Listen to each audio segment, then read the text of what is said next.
цацсан жон хүн амьдрал орсон. Тэгэхээр эхлээд угсаал 50-наас эхэлсэн. Дараа нь ууж эхэлсэн. Тэгээ зодон цохон байх хийж эхэлсэн. Тэгээ нэмэгдэл яг 16 17 одоо би яг ганг бүлэгт орсон.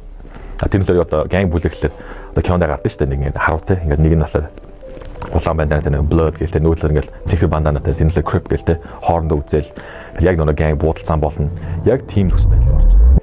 Тэгэл миний хоёрын тойронд бол гар буак гэдэг явдаг байсан. Тэгэл анх бол зүгээр ингээд те одоо weed сорж гисэн те өвс сорвол те монголоор тэгээ удалгуудыг хүн таар тамхи руу тэгээ мөс юу гэдэг тэгээд одоо ecstasy ингээд аль юунууд бүгдийг л хийж үзсэн.